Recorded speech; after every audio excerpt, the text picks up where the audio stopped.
My third guy plays some games. Alright, hi everybody, Weather Guy here. We are back with some more gosh darn great Ace Attorney Chronicles. We're getting some more testimonies. Gonna hear what the witnesses really saw after we had some big contradictions. Because everybody was saying that they saw him stabbed different ways, and everybody eventually admitted that they didn't see him get stabbed at all. So, let's figure out what's going on. There was blood on both hands of the assailant. I sincerely and distinctly remember that. However, I suppose you might say that I didn't see the exact moment the stabbing transpired if that matters. This is another thing that's interesting and a mystery with this case, is that everybody recalls seeing blood on both hands. But on our defendant's gloves, he only has blood on one of the gloves, which seems to imply that they just saw the hands of either someone else or something happened with the gloves. I don't know. And we still don't have a suspect, so it's all interesting. I remember seeing the knife, and I remember seeing both of the attackers' hands with blood on them. I didn't actually see anything myself. No, not until I heard the scream. Anyway, the fact remains, there can't have been anyone else inside that carriage, or we all would have seen. Very true, unless the knife was shot out of a gun.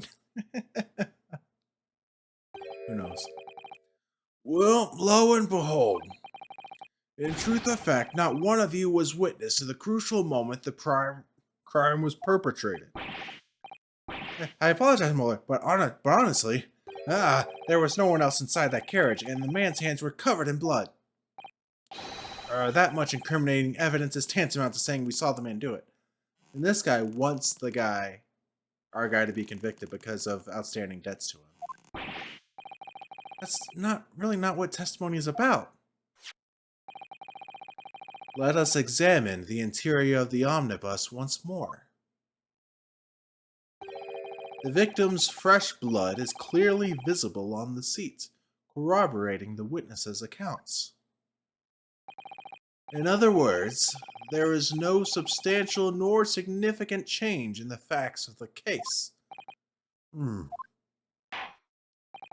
Very well. Your cross-examination, please, counsel. Yes, my lord. Great. More cross-examination. We're gonna have to do some pressing. Both hands. Pressing. There's no penalty to pressing, so you just do it every time. No, the evidence tells us otherwise. We have the gloves the defendant was wearing on the night in question in the court record. I'm well aware of that, sir. But nevertheless, I know what I saw and I stand by it. The man had blood on both his hands. He's defiant, even in the face of hard evidence. He's steadfastly refusing to admit that he might be mistaken about what he saw. But why? I believe that both this guy and the defendant to the right, Mr. First or something, the younger one, I believe they both did see what they thought was blood on both hands. I don't think they're lying about this. I think they might be mistaken, or there's some facts that need to come to light still that will explain what they're seeing. Your reasoning is dire. One hand or two, the salient point remains unchanged. Minutes after the grim crime, the victim's blood dripped guiltily from the accused's fingers. Yeah. Alright, let's go on. You can press on this too. Both. Why not? Don't try to downplay this. Whether or not you saw the exact moment of the crime is a matter of fundamental importance, as well you know. But for crying out loud, we all know that no one else could possibly have done it. I was just trying to save us all some time. I love the paper stuff that they do, like whenever they gesture with the paper, it's so good. It's a gesture or gesture? I always say, I interchange them, I don't know. You have a loan of 20 guineas outstanding with the defendant, do you not? How do you hope to release yourself from that financial burden by ensuring the defendant was found guilty? That's not entirely not what I was hoping for. I just lost a little guinea or 10 when I backed the wrong horse in the Derby, that's all. I was going to win it all back. There's a fixture this weekend, that's a sure thing. A little guinea or 10? I'm a banker. No one bats an eye if I borrow a little spending money for the weekend. You gotta gamble responsibly. I think you may have revealed rather more about your character than you bargained for, sir. This witness's scruples are not on trial here. Proceed to the next witness. Is that really how it's supposed to work? Alright, that's fine. Yeah, you remember seeing the knife? Both attackers' hands with blood. Press. Hold it! You definitely saw that too? Blood on both hands? Yes, sir. I mean, I know what you're going to say. Only one of Mr. McGillicud's glove has any signs of blood on it. That's right.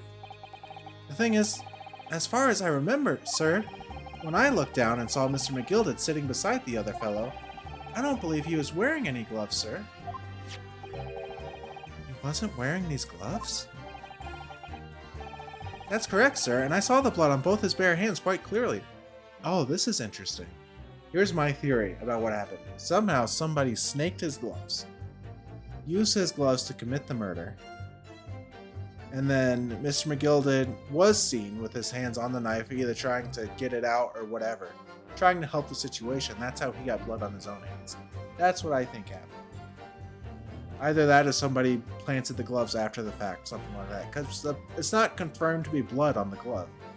It's just a dark substance. This guy's hat will not stay on. Holy moly.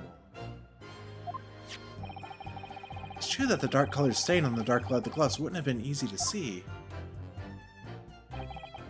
I should point out that the police officer who apprehended the accused on the night in question reported that there was no trace of blood on Mr. McGillicud's gloves' hands. Wasn't blood on his hands? This is puzzling indeed. This must be significant somehow, I'm sure of it. I didn't actually see anything myself. No, not until I heard the scream. Alright, let's press him. Let's press him. Gotta press. You didn't see anything? Oh, yes, sir. Sir, that is to say, sir. No, sir, I didn't. Very sorry about what I said before, sir. Very sorry, yes. It was very wrong of me to make up stories and say I saw him stab the man. What is that thing? Wouldn't you agree, sir? I know what you're insinuating, but I certainly wasn't making up stories. Still, to say you saw nothing isn't right either, is it? No, sir, I saw nothing at all. Mr. Beppo, you were driving your horses. At the very least, you must have enjoyed a good view of London streets, no? What a weird thing to say. Oh, please, you didn't even see that? It was so cold that night, you see. It was all I could do to keep from passing out, sir. Yes, my head was fairly frozen solid. Sorry to say, sir. It would seem prudent to avoid travel on the last omnibus service of London's cold winter nights. Bro. Ah.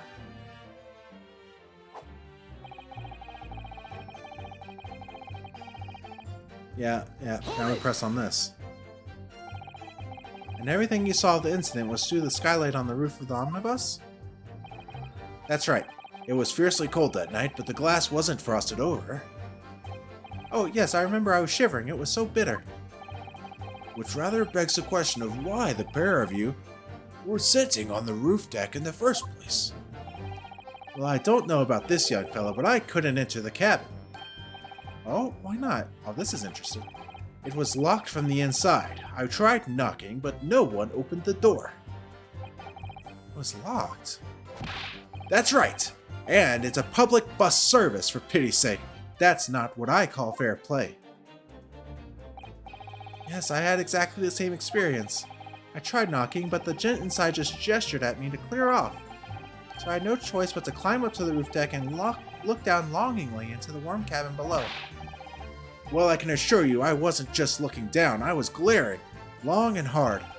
And that's precisely why I can tell you with absolute confidence that if there was anyone else at all in that cabin, I would have noticed.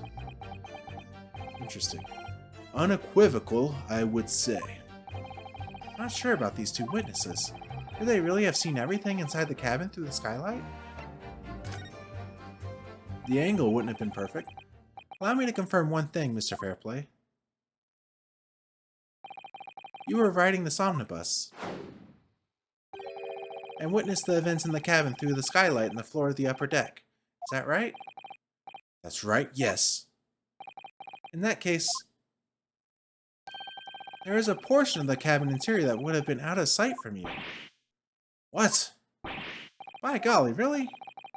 Obviously, at this stage, we can't say for sure.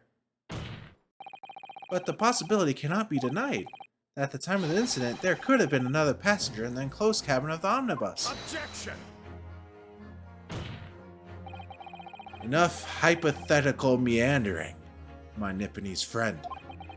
The prosecution demands that you substantiate your claims. After all, the scene of the crime is here, in the flesh. Very well, I will uphold the prosecution's demand.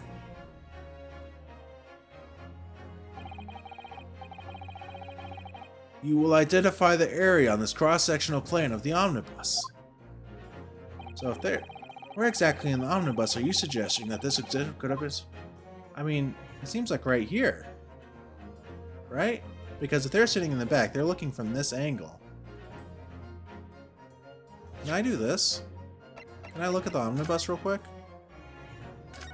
Just to see where the murder happened? Just to make sure that the murder happened on the left side in here? It did. They saw it happen here, someone could have been sitting here. Okay. Okay. Take that! Both rows of seats on the roof face in the direction of travel, whereas the seats in the enclosed cabin could face each other, which means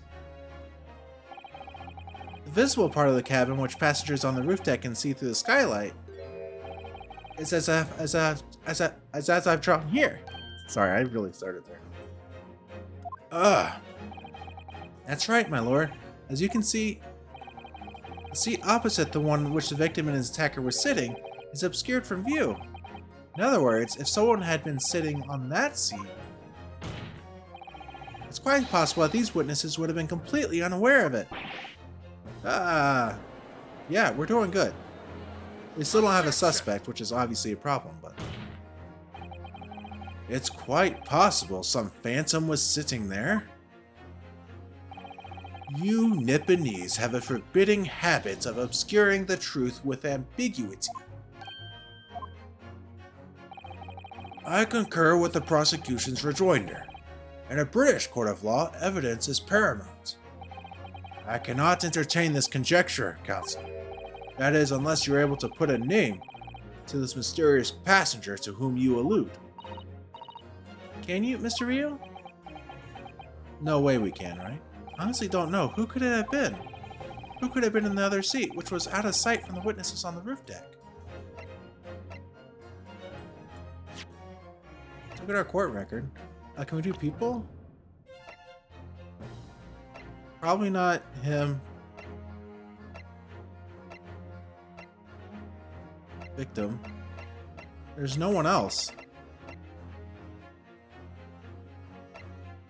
This guy wanted probably not. There's no reason to suspect either of the lawyer figures. No idea. That was probably the wrong answer. Literally, I have no idea. But as a proud citizen of the Japanese Empire, you will look to the sky and walk on, making sure all signs of tears are gone.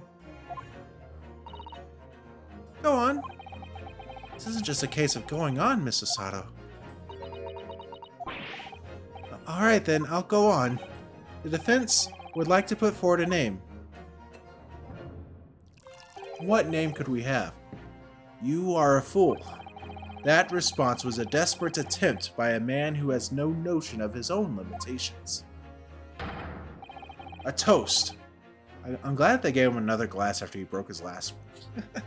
To hard lessons not yet learnt. Let us not delay, Counsel. The defense is still to name the passenger in the other seat. This could be it. This could be the chance I've been waiting for to turn the trial in my favor. On that night, on the night of the murder, the person occupying the seat in the omnibus cabin that was described from view was... What? How are we supposed to know? We know it's not these two. It couldn't have been Beppo. He was driving. It wasn't Mason. It wasn't him. He was sitting next to him. Probably wasn't the lawyer.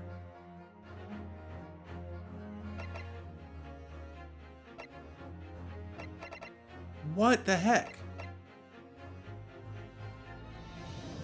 None of these make sense to me at all.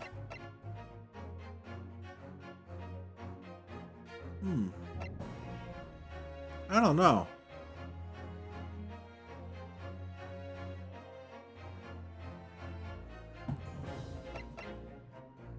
It's surely not the Baron. Well, actually, it's kind of interesting because the Baron did return here. So maybe he had a reason to return here for this specific thing. We're gonna have to just go for this because none of the other ones make sense, you know? Ugh. Take that! No way. Yes, concealed in the blind spot of the cabin that night was none other than this unexpected passenger. Whatever so-called logic you use to arrive at that conclusion, it matters not, because your answer has made one thing abundantly clear. The real blind spot is inside your head, and it would appear to be unusually large. Yeah. We just accept that he says no. That's great. Our task here is to defend Mr. McGilden, and we are working on the assumption that he is innocent of this crime. Yes, of course. Why? It must mean then that there was someone else inside the omnibus with Mr. McGilden, the true culprit. That's right, exactly what I've been... Of course, so the two people sitting inside the cabin that the witnesses saw through the skylight that night. They were the victim and the real culprit. Does seem... Oh, so Mr. McGilden was the one... The witnesses weren't looking at Mr. McGilden at all, meaning he has to have been sitting somewhere else. Makes sense. Because they saw the stab from the side. Or they presume it's from the side. Which means that Mr. McGilden wouldn't have done it. Let us not delay, Counsel. The defense is still to name the passenger in the other seat. We got it now. This could be it. This could be the chance I've been waiting for to turn the trial in my favor. He says this all the time. It's never true.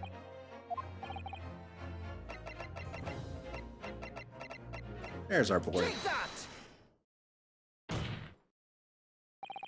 passenger in the enclosed cabin that the witnesses on the roof deck failed to see has to have been Mr. Magnus McGilden. Mr. McGilden?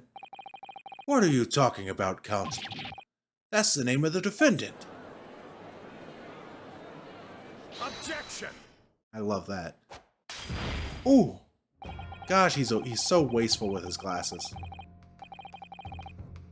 If I desecrate this chamber by smashing my hollow chalice, do forgive the discourtesy.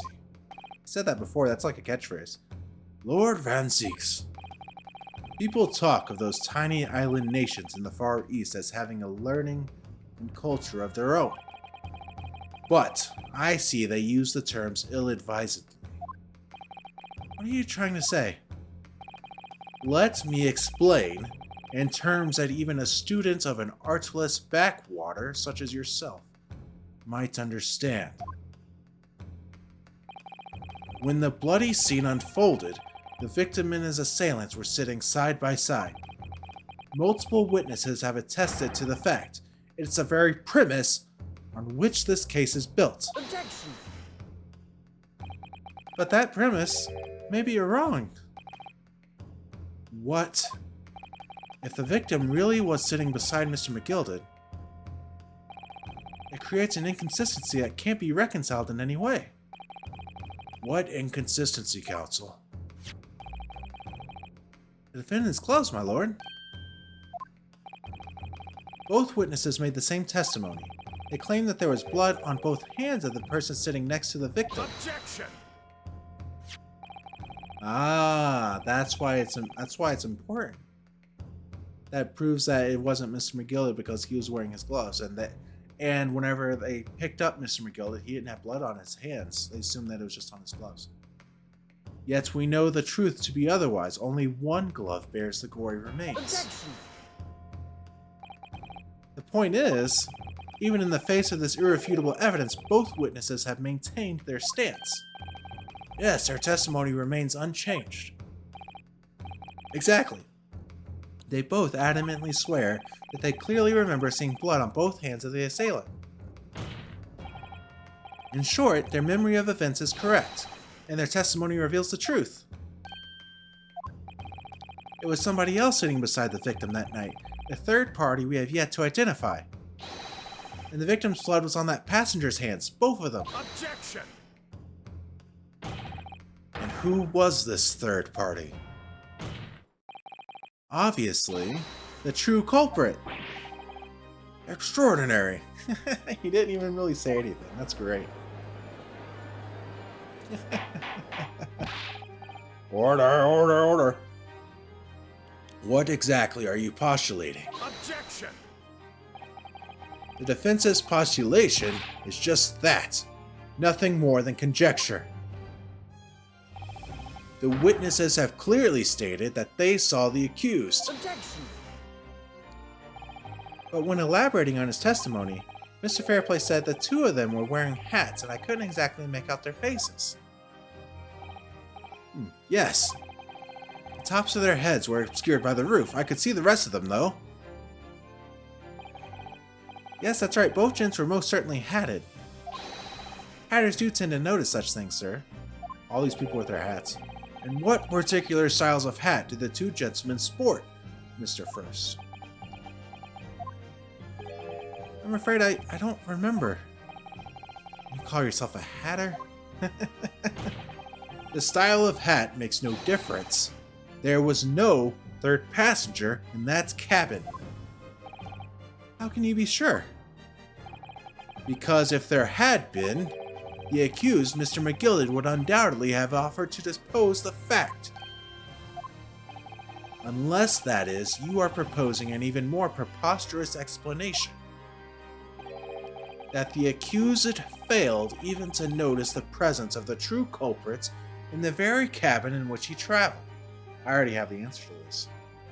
I have the answer. It's a very simple answer.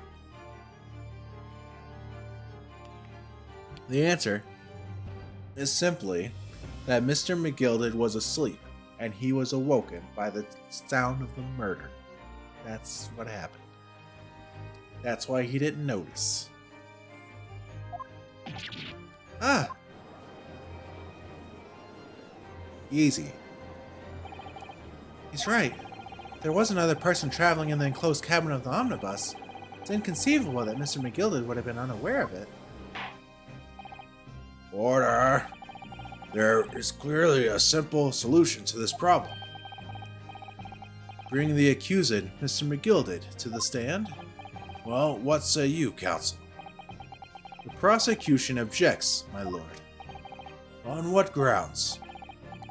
As a suspect, he will have already made a full statement to the police. But what if there's some reason why he's unable to speak freely? Magnus McGillicuddy is no uneducated ruffian. If it indeed turns out the man has been withholding information, you can be sure it will have been a most deliberate act. Counsel for the defense, what is your opinion? My lord, should we ask Mr. McGillicuddy to testify or not? Demand it. Yes, we need to hear what he has to say in order to find out the truth. The defense would like to call Mr. McGillicuddy to the stand. In that case, I would like to hear the opinion of the jury. Yes, I need a little time to consider this. If you ask me, I think we should hear what Mr. McGillicuddy has to say. Get the man out here, I say. It would be utterly illogical not to hear his testimony. Or something you doing could have done that I run things at the ground. Hearing what the patron of my favorite little park has to say, oh yes, that would be lovely. Yes, the jury says the man must be heard. I never get that guy's voice consistent. I don't know why. Very well. The court will hear the defendant's testimony. Bailiff, show the defendant to the stand at once. Let's go! Now, maybe what actually happened that night will finally become clear. Maybe. I really feel like Mr. McGill is going to say he was asleep or something like that. Let proceedings be resumed. Mr. McGilden, have you been listening to the discourse of the day?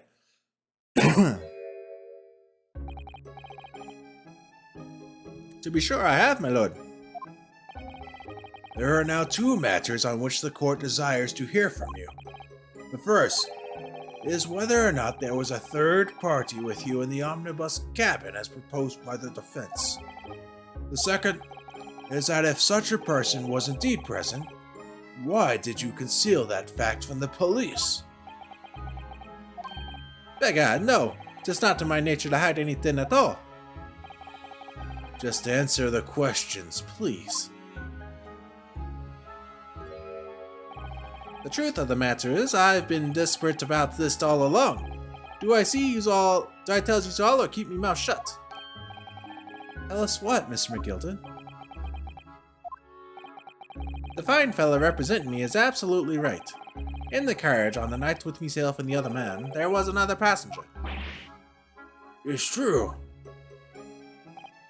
Aye, and 'twas me who helped the little urchin get away after it all happened. You... What? Interesting. So he was awake and he wanted the murderer to escape? That's intriguing. No, Magnus McGill, that convenient excuse can't save you now.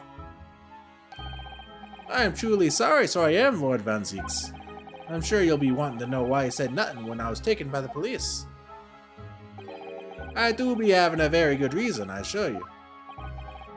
Which was? Well, the little child was just in the wrong place at the wrong time and not in any way involved, you see. What? If the police had known the wee one was there, they'd have assumed she'd done it. They'd have hauled her into this here courtroom, just like myself. I was only trying to spare her that. Young hearts and young minds are easily damaged, my lord. And who was this young child of whom you speak? That I don't know. You don't know? Alright, well, the wee thing just happened to be in the carriage that night. I never saw her before or since. Objection! We have absolutely no reason to believe this man. The prosecution calls for the witness's statements to be disregarded by the court. You know, I wouldn't be surprised if the urchin isn't here in this courtroom as we speak, listening to the proceedings.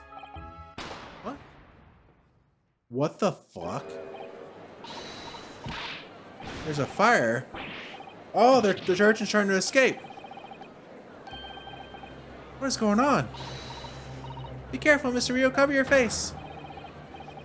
Bailiff, don't let the accused escape. Secure the omnibus. You think they were going to ride the omnibus out of the courtroom? Hilarious. I hereby call an emergency recess. Bailiff, ensure the defendant is in custody and clear the courtroom. Oh, this is an interesting turn. We were hurriedly removed from the smoke-filled courtroom by the bailiff, amid scenes of chaos as people stumbled over one another in the desperation to flee the chamber. We had no idea what was happening. All we knew is that, for the time being at least, the trial was suspended. This is actually, it's very early, but this is a place to stop. On a to be continued, on a cliffhanger like that, you gotta take a break. We're gonna save it. And then I'm gonna see you all next time. Yeah, I'm very intrigued, for sure, about It sounds like Mr. McGillis isn't saying that the urchin killed the person. So there might be, in fact, even a fourth party. But why is the urchin running and all this? Maybe they're trying to protect someone else themselves. I don't know. It's very interesting. But yeah, thank you all so much for hanging out. I appreciate you so much. We'll be back next time to continue cracking this case. I'm going to give my voice a break for a bit. Maybe try Path of Exile 2 tonight. Who knows? But yeah, make sure you take care of yourselves. Make sure you take care of each other, most importantly. And I'll see you next time. Peace out.